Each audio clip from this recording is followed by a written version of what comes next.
My name is Louise. I'm turning 34 this year. After graduating from college, I got a job at what one would call a major corporation.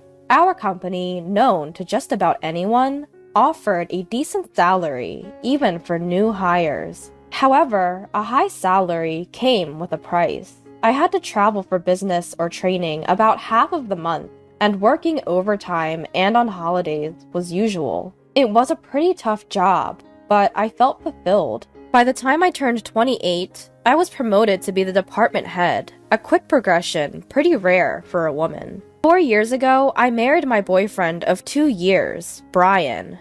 We met through a mutual friend. I wasn't particularly interested in dating, but my friend, concerned for me, introduced him to me. I had no particular desire to marry, thinking that I could live my entire life single. Brian, however, said from the start, "I want to get married soon. I want kids too.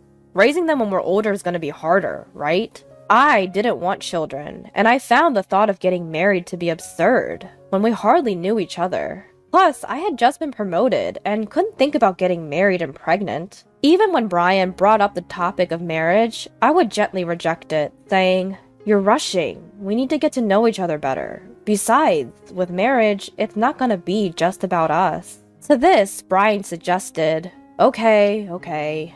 Then let's get married after dating for 2 years? By then, we'd know each other well, right? At the time, I thought we wouldn't last 2 years, but in the end, we dated for 2 years, and then got married. During our relationship, he was faithful, wasn't a gambler, and was sincere and kind to me. I saw him as a hardworking and diligent person when it came to his work. However, his great ego was something that had always bothered me a bit. When a senior at work would point out something to him, he would rant at home, saying, "I did it because I thought it was the best, but they act so bossy. I don't have to be told what to do." Listening to him in detail, it was clear he was being called out for his mistakes.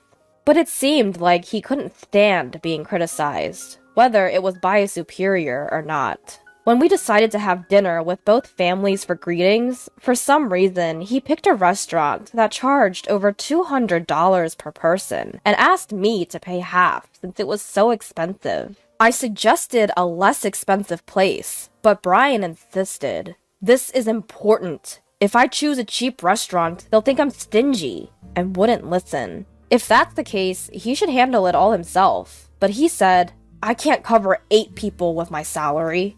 At most, maybe 3. So please cover the remaining 5, and ended up asking me to pay more than half. We had 4 people from each family, making a total of 8. So Brian was saying we should meet at an over $200 per person restaurant, even though he couldn't even cover his family's share. I wasn't quite happy when he brought up this plan, and I was even more puzzled when he told everyone at the dinner, "Don't worry about the bill today, I'll take care of it." But everyone seemed happy, and I thought I should let him take the lead in this situation. So I swallowed my words. Looking back, I think I might have made a mistake. I regret not calling off my marriage to Brian, a man so full of himself. Brian's attitude towards me changed completely after we got married. He began to talk to me in a condescending manner all the time. Before we got married, he knew I was busy with work and said he would help with household chores. However, after we got married, he started saying things like, "What would the neighbors think if they saw a man hanging out laundry? Besides, household chores are a woman's job, right? I'm out working hard, so let me relax at home." He never lifted a finger to help, no matter how busy I was. Does he really think people would be fazed by seeing a man putting out laundry? I was fed up with his domineering attitude, but I didn't mind doing the housework, so I could tolerate it. What ticked me off was the fact that Brian was giving money to his parents. Although Brian's parents were farmers, they seemed to be struggling to make ends meet. Seemed like they never made much in the past either. And now that they were nearing their 70s, farming was becoming more difficult.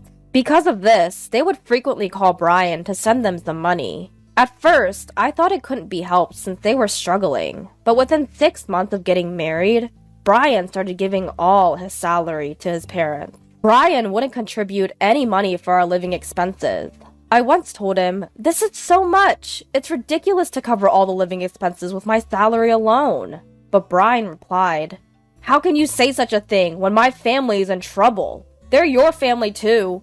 Besides, you make more money than I do, so you should be able to live just fine," and wouldn't listen to me. On the phone with his parents, Brian always said, "It's fine, I'm taking care of it with my salary. I won't let her say anything about it." It was as if he was only sending part of his salary. But in fact, he was giving all of his salary to his parents. He had no money left for himself and started asking me for pocket money, saying, "Can you give me about $200? I won't even be able to afford lunch at this rate." I finally decided I couldn't continue living this way and suggested, "Let's decide on a monthly limit for the amount we send to your parents. Please find a way to cover your lunch expenses on your own." But Brian would always say, "Got it, we'll do that." But he kept sending all his monthly salary to his parents. That was the one thing I couldn't stand, no matter what. One day, I had to be away from home for about 2 weeks for a business trip. From Brian, I got a, "What? 2 weeks? What am I gonna eat then? And what about my laundry?" Even though he knew I had a job that required frequent travel. When I, annoyed at his childishness, said, "Figure it out yourself, you're a grown man. If you can't, why don't you go home while I'm away? You'll eat good there, right?" Brian reluctantly agreed. 2 weeks later, when I returned home, for some reason, Brian's sister Elizabeth was at home. She lived a little away from us, and we hadn't seen each other since our wedding. As I was wondering if something had happened, Elizabeth, seeing my face, said, "Hi, Louise. It's been a while." "Oh, that's right. The money. It was a lifesaver. Thank you so much."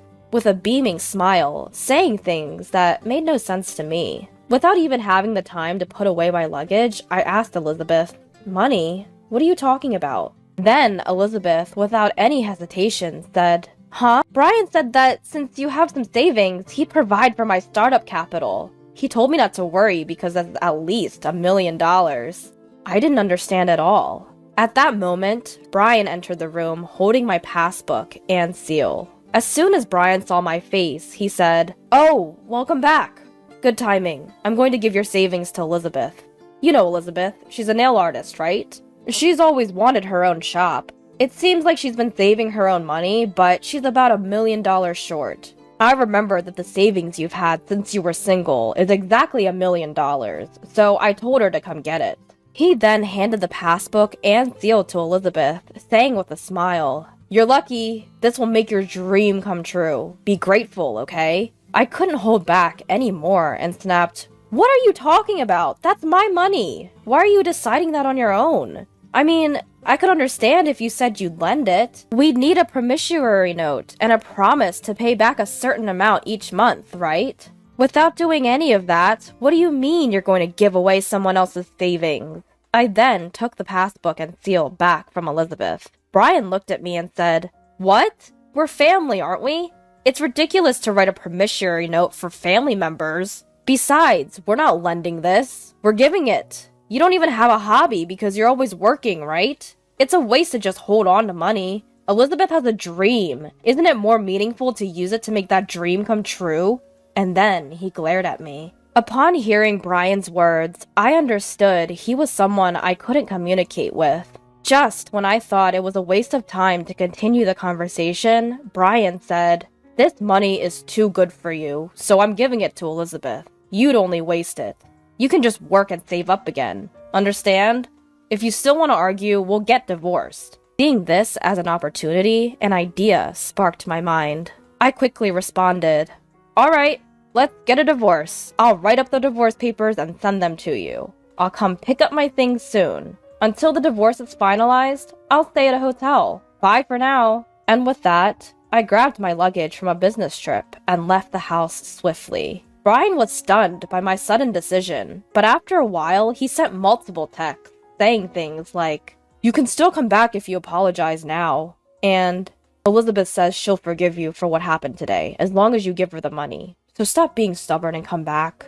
I ignored all his texts. Who does he think he is? The next day, I went to the city hall and mailed the signed divorce papers back home. Even then, he kept texting me, saying things like, "Are you really sure about this? I'm going to submit the divorce papers, okay?" I only responded with, "Please submit them as soon as possible," and ignored all the other texts. The divorce with Brian was finalized sooner than I thought. A week after the divorce was finalized, I timed it with when Brian was at work and moved my things to my new house. When Brian texted me about submitting the divorce papers, he had said, "I feel great being able to divorce an ugly woman like you. We are strangers now. Make sure you divide our property properly since we're divorced." So, I didn't take most of the furniture and appliances. At the same time, I deposited half of the small savings I had accumulated during our marriage into his bank account and left it there. That night, I got multiple calls from Brian. At first, I ignored them thinking, here we go. But after a while, I started getting calls from Elizabeth too. Finally, I picked up the damn phone and Brian immediately yelled, "Hey! What happened to our property division? This is ridiculous! There's only $800 in this account." Well, I was thinking to myself, it's exactly as I expected.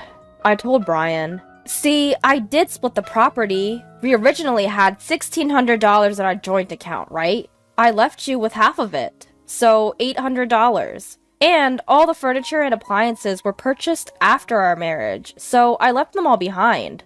That's a fair property division too, isn't it?" Just to make it clear, I got less than you. But Brian was not convinced. He said, "What are you talking about? You're supposed to have $1 million in your savings, right? So half of that, $500,000, should be mine, right? Plus, you have an inheritance from your grandpa died, right? That inheritance should be half mine too." I was flabbergasted and couldn't help but laugh. I saw this coming. Otherwise, I don't think Brian would have agreed to file for divorce so easily. I managed to hold back my laughter and explained, "Listen, Brian, division of property refers to the division of marital assets.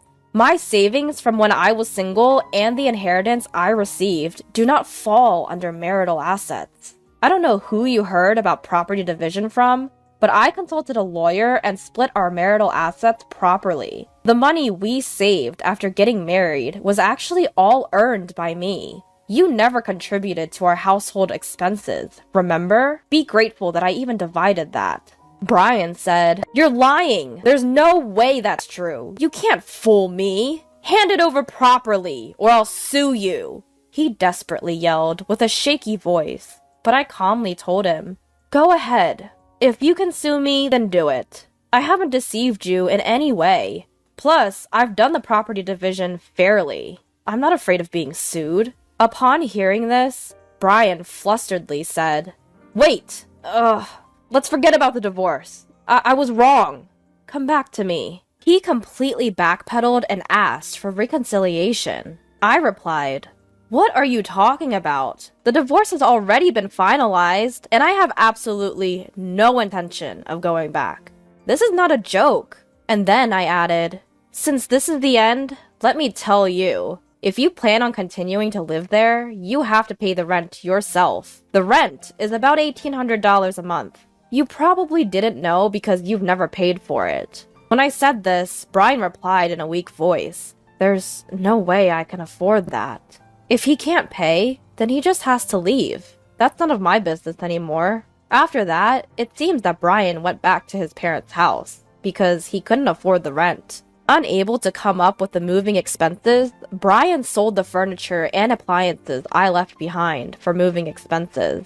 His parents thought Brian was making a decent amount of money and happily welcomed him, thinking it would make their lives easier. But in reality, Brian wasn't able to give them as much money as when he was with me, and he seems to be quite uncomfortable staying there. Elizabeth had been told by Brian not to worry about money and had started preparing to start her own business. But since she couldn't get a penny of my savings, it seems that the startup plan came to a halt. Moreover, it seems that she suffered a loss because she had to cancel the preparations she had started. Brian seems to have been given a hard time by Elizabeth as well, but that's not my problem. I'm currently focusing on my work while living alone. I've had enough of marriage. I still get messages from Brian saying he wants to get back together, but I completely ignore them. It was kind of funny to hear him report his situation to me every now and then, so I let it be. But I'm planning to block him soon.